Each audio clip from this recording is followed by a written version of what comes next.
So the fixture came out today for the season, and it was nice to have some clarity about what our season does look like. I'm not overly fussed, to be honest, about what the fixture says. We've got to play teams anywhere and any time, and we'll be that type of team, hopefully the way that we'll build our brand and build our foundation for the seasons coming up, particularly 2019. So it is what it is. It's really exciting to play in Hobart for the first time in AFLW history, so we're history makers again, which I'm really pleased about. There's a hell of a lot going for us. We've got 3 home games at Icon Park against opposition who we would like to be able to compete really well against. Our fans get a chance to see us up close. It's a pretty good fixture in the grand scheme of things, considering that we weren't fantastic last year. Yeah, so the game in Tassie is going to be really interesting. North Melbourne, obviously a brand new club, and they're putting together 22 players, 21 players out there for the first time. We'll have a few new players out there, but we'll have an advantage because most of our team would have played together. So that's a great opportunity for us. And again, seeing our Carlton supporters all across the nation is always good fun. So the Tassie fans, I'm sure, will be out in force to see their girls in action. I think not getting the season opener against Collingwood at Icon Park is probably a reflection of our performance last season. And that's the reality of the competition.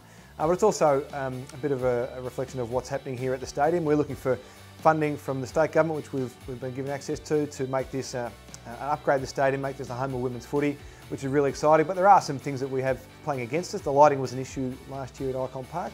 We're rectifying that as soon as we can, but we need to upgrade the facilities to make sure we have access to these sort of blockbuster games in the AFLW going in the future. Yeah, the Icon Park game in round 5 against Collingwood is going to be interesting because normally it is that round 1 opener, and it's quite a big build-up and a massive build-up for not only the fans but for the players as well.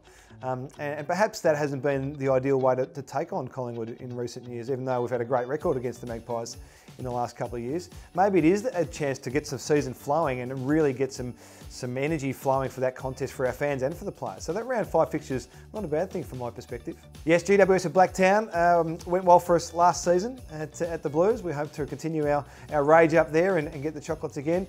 We only travel twice interstate at the moment, so it's a pretty good result for us. GWS at Blacktown and the Hobart game. So, in grand scheme of things, it's been a pretty good outcome for us. Yeah, the GMHBA game against Geelong will be great. Obviously, they'll have great support down there through the region, and they always do for all the teams that play down there.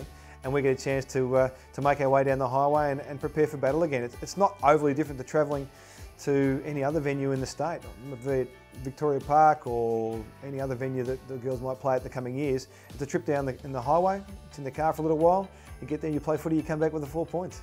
Look, the Bulldogs game in round 7, the Pride game is going to be fantastic again. It was a phenomenal success last year. The girls really enjoyed the build up to that game and the contest itself. Now, it didn't go our way in the end, but we'll try and rectify that this year. But it does mean a lot to the community, the AFLW community, and we'll certainly be paying the respect it deserves through that contest.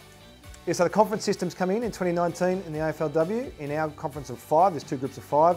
We've got Collingwood, Geelong, GWS and Brisbane. So we play all those teams once, and then we play 3 of the other 5, the other conference, once as well. So there's only 2 teams we don't actually play throughout the season, and that's Melbourne and Fremantle. So it'll be a different setup initially from the ladders that you traditionally look at in footy, but Conference B is our conference, and we'll hopefully dominate it.